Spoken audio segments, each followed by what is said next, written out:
ส่วนว่าเบาเล่าเข้าไปมันมอบเงินให้2 ล้านหาเฉพาะทั้งพวกน้องนะทั้งพ่อเฒ่าแม่เฒ่าโดยแต่เพิ่นไปใช้หนี้เขาเจ้าละล้าน4นะไปเอาเป็นเงินบาทไปโอนให้เพิ่นไอ้เหลืออยู่ล้าน7ในใช้จ่ายโรงหมอไอ้เงินส่วนล้าน7นี่ก็น้องบ่เห็นดังนำหั่นนะน้องบ่เห็นจะคิดเลยโดยแต่เพิ่นมาแจ้งบอกว่าจ่ายยาไปแล้วเพราะว่ายาละกันจ่ายกับยามันต้องเป็นน้องไปเพราะว่าจ่ายยาได้เรือใบบินก็ต้องน้องมันคนเก็บกรรมเบิดเพราะว่าเพิ่นบ่ได้ไปใกล้กับห้องไปเจ็บห้องเกี่ยวยานะแล้วมันทุกข์ไปลงกำลังก็เลยนี่ผู้ใหญ่เป็นคนเงินมาให้ทั้งพ่อกับแม่เพิ่นแหละเลยครับเอาเงินส่วนนั้นครับเอาเงินส่วนนั้นก็ได้เคลียร์แล้วกับพ่อกับหยังเพิ่นก็บ่ได้ว่าหยังได้ถามแล้วเนาะโดยแล้วเพิ่นกลับไปมันเกินเลยแม่เฒ่าโทรลงมาถามน้องก็แปลกใจอยู่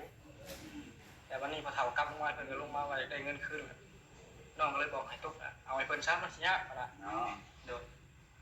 แล้ววันนี้ตกลง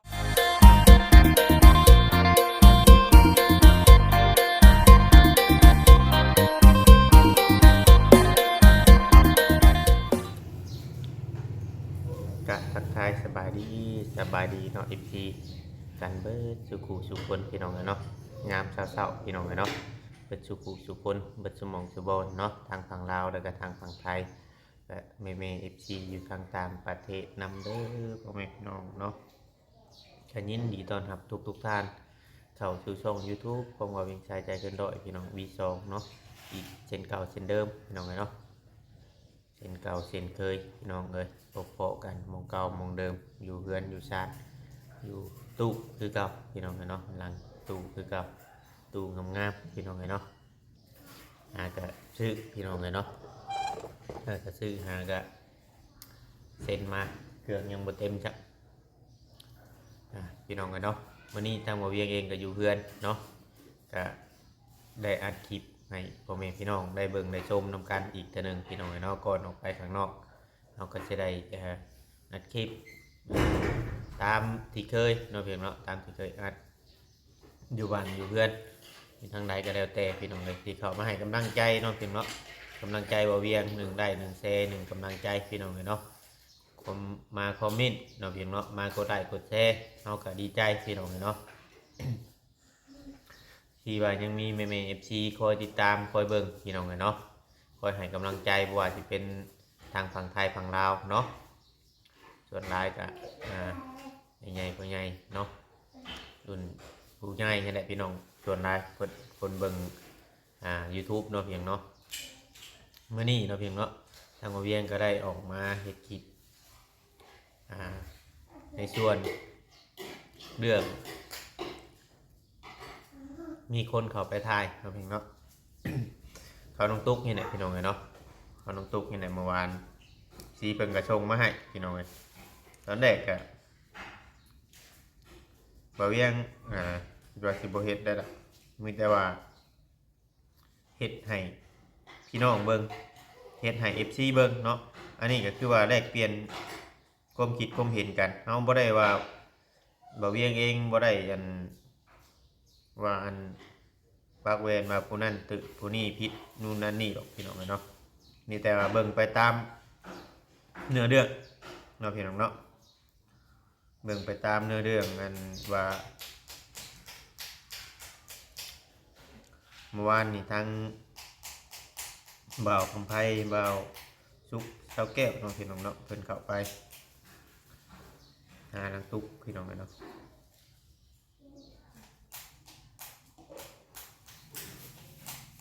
เดี๋ยวเวียงเจียวให้เบิ่งกัน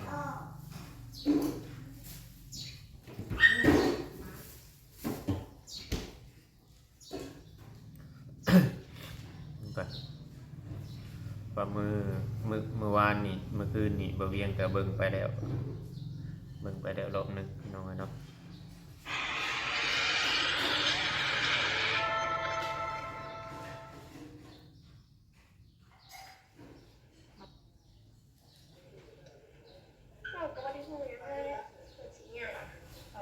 เรื่องมาดีกองพระเจ้า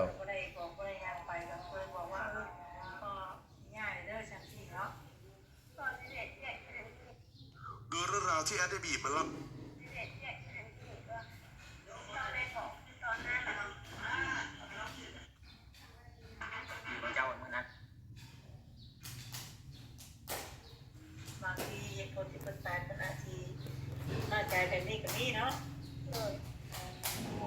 ถามพ่อแล้วเนาะว่าเงินหักเอาคันนี้เจ้าลาดเอส โดย ตั้งพ่อกับบริวารใด เพราะว่าเอารถออกแม่ โอ้ทั้งพ่อก็บ่อยู่ ๆพ่อก็ว่าให้เจ้าหักเอาแล้วคอยสิบอกแม่เจ้า โดย แนวนี้เรื่องทั้งหมดนะ บัดนี้เรามาเที่ยงเอาละเนาะ เถียงของอีกอยู่ได้เท่าไหร่แล้วบัดนี้ ร้านหนึ่ง ไปอยู่ได้อยู่ด้านนึง เที่ยวไปเที่ยวมาน้องก็เที่ยวไปเที่ยวมาเพิ่นก็บ่ปากยังมีแต่เพิ่นก็ลบคืนแล้วก็เพิ่นก็มาใหม่เพิ่นก็ลบคืน คนว่าอยากได้เงินน้ำเจ้าอีกล้านนึง โดย แม่บริพออยากได้นะ นี่สบายดีเด้อทั้งนั้นแล้ว โอ้ย เพิ่นก็อยากมาชี้แจงแม่พี่น้ เนา อง ะเนาะพ่อแม่พี่น้อง โอ้ค่อยเข้าใจไปแล้วนะ โดย เมื่อหลานเพิ่นว่าเบาเล่ามันเข้าไปมันมอบเงินให้2ล้านหาเฉพาะทั้งพวกน้องนะทั้งผู้เฒ่าไม่เฒ่า โดย โดย แต่เพิ่นไปใช้หนี้เขาเจ้าละล้านสีนะไปเอาเป็นเงินบาทเอาไปโอนให้เพิ่น โดย ไอ้เรืออยู่ล้านเอ็ดในใช้จ่ายโรงหมอไอ้เงินส่วนล้านเอ็ดนี่ก็น้องบ่เห็นดังนำหั่นนะ เจ้าเลยบ่เห็นจะกินเลย โดย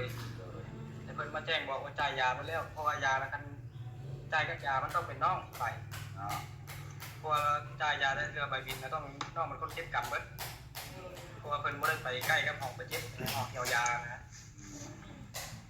แล้วมันทุกไปลงกำลังก็เลยนี่ผู้ใหญ่เป็นคนเงินมาให้ทั้งพ่อกับแม่เพิ่นแหละเลยครับเอาเงินส่วนนั้นครับเอาเงินส่วนนั้นก็ได้เคลียร์แล้วกับพ่อกับหยังเพิ่นก็บ่ได้ว่าหยัง ได้ถามแล้วเนาะ โดยแล้วเพิ่นกลับไปมันเอื้อนเลยแม่เฒ่าโทรลงมาถามน้องน้องก็แปลกใจอยู่แต่วันนี้พอเฒ่ากลับลงมาเพิ่นก็ลงมาว่าได้เงินคืนน้องก็เลยบอกให้ตุ๊กเอาให้เพิ่นซ้ำมันสิยากนะ เนาะ โดย เดี๋ยววันนี้ตกลงนี่เฮาบ่ได้เลยบัด โดย อ๋อ เนาะพี่น้องเลยก็ให้ JC เฮาหลายคนก็อยากว่าน้อง แม่น ไปว่า90%ก็จะให้คิดแน่ละนึงว่าซั่นพี่น้องเอ้ยเนาะ ก็อยากให้ฟังนำกันเนาะ แม่คนเฮ็ดดีมันก็ให้ทำ ทั้งสองฝ่าย สองฝ่ายนี้น้องเลยว่าเลยผิดเลยถือพี่น้ เพิ่ อง นเชื่อว่าเพิ่นพี่น้องของเพิ่นเลยให้เพิ่นนี่ฝากมาให้ก็บ่เห็นเลยตัวนั้น เพราะว่าเพิ่นบอกว่าเพิ่นพากมาให้ 2,000 เลยให้ตุกแน่แต่เพิ่นก็บอกว่าเงินเท่าเพิ่นบ่ได้บอกมีเงินกี่400,000 500,000มันก็บ่ได้บอกเลยนะในเมื่อวานนี้ทั้งบ่าวเพิ่นก็โทรมาถามเงินอยู่คู่มื้อนะน้องก็ถามว่าเงินหยังเงินที่ว่ายืมไป 2,000 เพิ่นว่าสิ แต่ว่าบ่รู้จักว่าใครยืม เจ้าบ่ยืมหรือว่าใครยืม เขาเฒ่าเป็นคนยืมแต่เราบอกว่าเราสิไปใช้แล้ว อ๋อ มื้อบ่าวเรามอบเงินน่ะเราก็เอาเงินมาให้น้องเบิ่งน่ะ 2,000 บาทแหมว่าสิไปใช้แล้วอะตอนมาทางหมอเพิ่นโทรมาถามเพิ่นว่าเราให้เพิ่นแต่เมื่อนั้นน้องว่าถามเอาเงินน้ำเพิ่นน้องมาสิโอนให้ใช้เพิ่นมันแล้วนะใช้หนี้มันแล้วเพิ่นก็ว่าเพิ่นสิโอนเองแล้วอยู่เมื่อวานชื่อนี้เพิ่นก็โทรมาเพิ่นให้เพิ่นได้เงิน เอาผลสรุปแล้วว่าได้สิเอาไปให้ก็ยังบ่เห็นคือเก่า โดย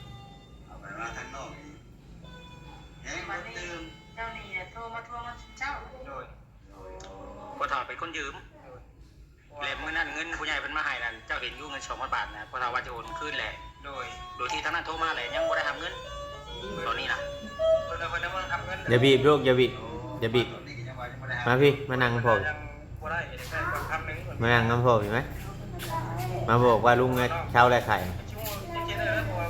เช่าไปจะบีบแค่ปลาลุงเพิ่นสิได้ได้นะพอเฮ็ดคลิปอยู่ไว้ พอเพิ่นก็ว่าเพิ่นสิไปโอนเอง อย่าเฮ็ดเด้ออย่าเฮ็ดเด้อ เพิ่นบ่ได้โอนนอกกับ เฮ็ดเด้อปลาลุงให้เด้อ แล้ววันนี้หลังจากนี้เจ้าบ่ได้ถามบ่อีกบ่ว่าเพราะว่าเจ้าให้เพิ่นแล้วบ่สั่งสิเจ้าบ่ถามอีกบ่ ถามแล้วเพิ่นก็ว่าเพิ่นจะสิโอน ถามแล้วเนาะพอถามว่ายังบ่ทันได้โอนให้ยังสิไปโอนให้อยู่ แต่ว่า กล้องเขามันอยากเหลื่อมพี่น้องเนาะมันอยากขาวลูกเด็กนึง แต่ว่าเงินบัตรนำบ่เท่ากันนี่ โดยเพิ่นบ่ยอมให้ โดยยอมให้ถ้าว่ามาให้เด็กนั้นนอกก็สิโอนให้ โดย เร็วไปเลยอยู่เนาะ โดย แต่ผู้ทางนั้นบัตรโทรมาถามนำทุกเจ้า โดย ธรรมดาเพราะว่า อย่าไหม่เนาะ ผู้นี้ได้ ปลาลุงให้เด้อมาพี่ แม่ มานั่ง ก็ พ่อ คือว่าแบบว่าง่ายกับแบบพ่อนี่ยืมเงินส่วนนั้นนี่มาเพื่อว่า อันนี้บ่เวียงเบิ่งคลิปเขาเจ้าพี่น้อง โดยใส่เลือด มาใช้เลือดมาใช้นี่ฮัน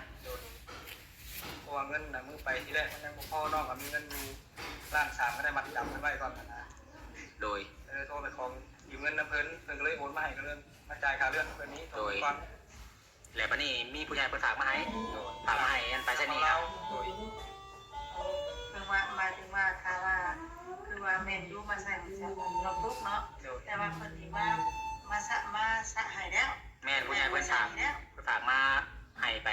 ปูนขึ้นบนที่ว่าทางน้องชายเพิ่นไปยืมน้ำน้องเพิ่นมาหั่นนะแต่ว่าเงินนั้นพ่อเฒ่าเป็นคนถือไว้ เรารับว่าเราสิโอนไปให้ พ่อเฒ่าน่ะสิโอนไปให้แต่ว่าเขาผู้เจ้าของเงินนั้นว่ายังบ่ได้รับยังบ่ได้โอนไปให้แหละโทรมาทวงน้ำเจ้าอะไรเจ้าก็ไปถามพ่อเฒ่าว่ายังโอนให้อยู่แต่ตอนนี้พ่อท่านโอนยังเลยเพราะว่าเพิ่นคือปัญหาดราม่ากัน แม่น เพิ่นก็เช็ดมาบอกเมื่อคืนนี่ว่าคันว่ายะยาซะเพิ่นก็เอาแล้ว เงินจำนวนนั้นโดยคันมันยากมันช้ามันมีปัญหากันอะไรก็ถือว่าช่วยเหลือกันไป เพิ่นก็ว่ามันยากนะเพราะว่าเพิ่นสิเอาอย่างไรก็ได้ก็ลงมือกัน โดย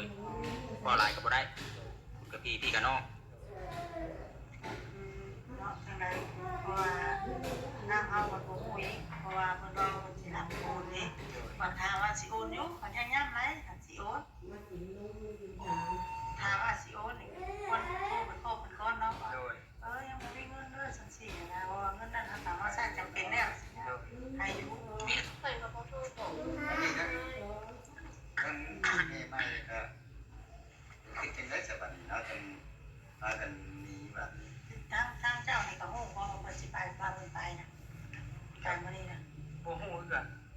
เห็นเพื่อนคือว่าคนเครื่องคน เพราะ ค ว่าน ขึ้นรถ ในคลิปนะ โดยเพราะว่าแบบผู้ลางคนมันก็ว่าแบบทุกเว้าแบบปักตัวมันยังแน่นะฮะ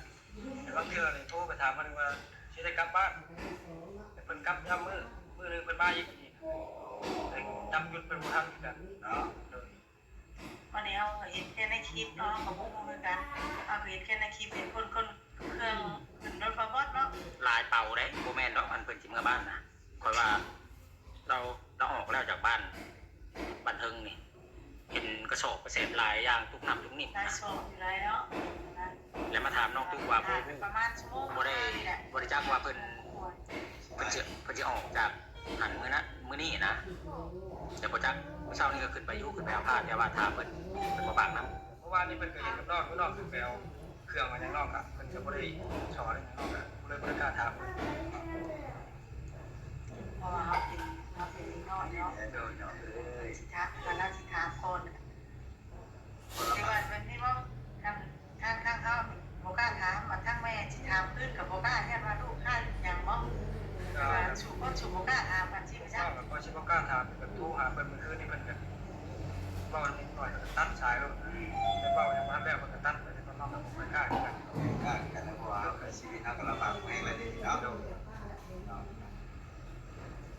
ชุมเจ้านี่ผมบ่ได้ฮู้เนาะว่าเพิ่นย้ายออกจากหันนะ โดยบ่ได้ฮู้ เนาะพี่เนาะ แล้วก็บ่จักอีกว่าเพิ่นสิย้ายไปอยู่ไสไปอยู่คนไหนบ่จัก เพิ่นบ่ได้บอกหยัง นี่แต่ว่า ตามคลิปที่บ่เวียงปล่อยลงพี่น้องเนาะมันก็บ่แตกต่างกันเนาะกับน้องๆเรามันก็บ่แตกต่างกันหยังดอกแต่ว่าเวียงก็ได้คลิปออกมาให้พ่อแม่พี่น้องได้เบิ่งได้ชมซื่อพี่น้องเนาะ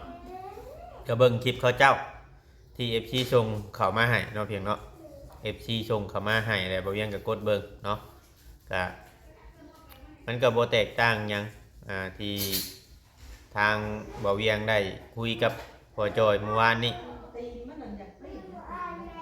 คุยกับพ่อจอยเมื่อวานนี้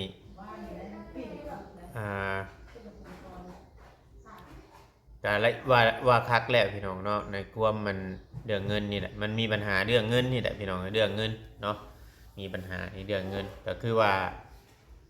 ทางพ่อจอยนี่เรา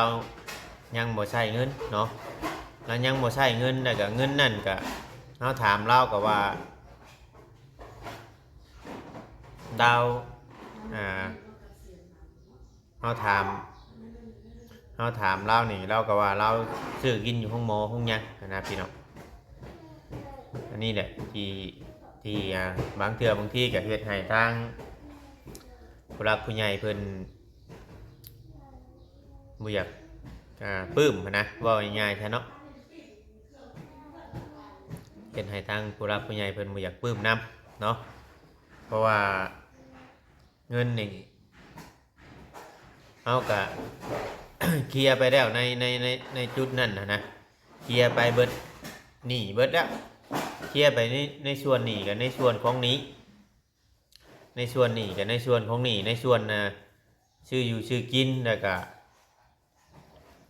ชื่ออยู่ชื่อกินทางบ่เราเอาให้กับทางเฮาเอาให้แน่ก็มันก็ตกอยู่2 ล้านปลายพุ่นแหละพี่น้องในตอนอยู่ของหมอนะเนาะแต่ว่านี่เรายังบ่ใช่หรือว่าเราคุยกับหลานเราคุยกับคนของเราเอง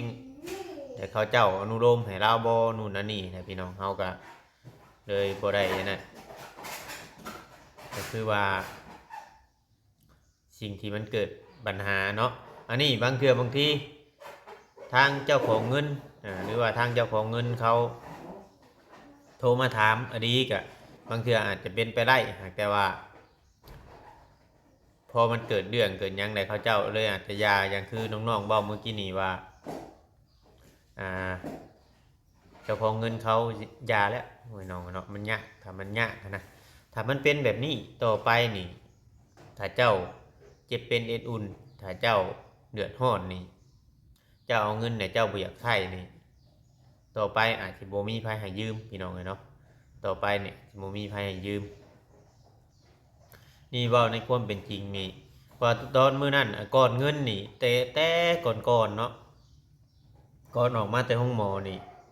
คือว่าเคลียร์จบออกมาแต่ห้องหมอแล้วหลังจากมาแต่ห้องหมอแล้วก็ถามเรื่องนี้เรื่องหยังนี่คือว่าจบไปแล้วบ่ได้มีอีหยังบ่มีปัญหาหยังแล้วเนาะเป็นมาเกิดปัญหาน้ำเงินตามมาที่ว่าเงินของแม่เนาะเงินทางผู้หลักผู้ใหญ่เพิ่นมอบให้แม่นี่แหละ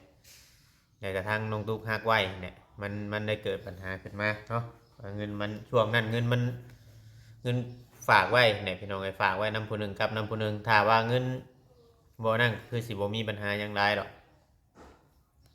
มันก็เลยมีปัญหาลามาตามมาต่างๆนานามีแต่ความคิดความเห็นแลกเปลี่ยนกันไปเนาะพี่น้องเนาะผู้หนึ่งกินอันนึงผู้หนึ่งเป็นอันนึงบางคนก็คือ FC บางคนนี่เพิ่นบ่อยากให้มีมือที่3เข้ามาเด้ในส่วนเรื่องเฮือนของอันต้องตุกนี่นะเชิงเฮือนนั่นเพราะว่าทางผู้หลักผู้ใหญ่เพิ่นเคลียร์มายังจบแล้วจนนั่นหาลือกันหานู่นนั่นนี่จบหมดแล้วพี่น้องมาพี่ลูกมาพี่น้องสบายดี FC อยู่ สบายดี เช้าได้ไข่นะ ตาลู ยังอยู่ไข่2 มื้อพี่น้องกิน ลาเลย กินยาได้เก่งบ่ ทำหนึ่ง กินซ้ำได้ ทำหนึ่ง 3ปุ๊บโอ้คือกินเก่งแท้คือกินเก่งแท้แพงพอกันบัดนึงจำสิไปเรื่องนี้เลยสบายปะลุงอยู่ไปปะลุงสบายปะลุง นั่นแหละ ไปก่อนเด้อเสีย ล่ะ ซิตี้แค่เฮียนไปก่อนเด้อเสีย ไม่เลย ซิตี้มาใหม่เสีย อะไร บ๊ายบายพี่ ล่ะ โจ ล่ะ ไปน้องพี่น้องเนาะคือว่าเนี่ยพี่น้องเนาะน้องก็โบได้อันตอนนี้นั่นคือว่าตอนนั้นน่ะเพิ่นเคลียร์มายังจบบ่แล้วเพิ่นเคลียร์กันจบบ่แล้วเพิ่นเด้บ่อยากให้ปากลูกอย่าปะอย่าเฮ็ดเพิ่นบ่อยากให้มีมือที่3เข้ามาเนี่ยเพราะว่าทางผู้หลักผู้ใหญ่หรือว่านู่นนั่นนี่ตอนนั้นเพิ่นเคลียร์กับทางในบ้านมายังจบเบิดแล้วพี่น้องเนาะเคลียร์มายังจบเบิดแล้ววันนี้มันพอนั่นน่ะมันเกิดหาแบบเข้ามาน้ำหลังแล้วก็เลยบ่อยากคักอย่างแน่แล้วก็เฮาจะพอจบได้แหละพี่น้องเนาะในเรื่องแบบนี้ก็สิจบไปก่อนบัดนี้เนาะ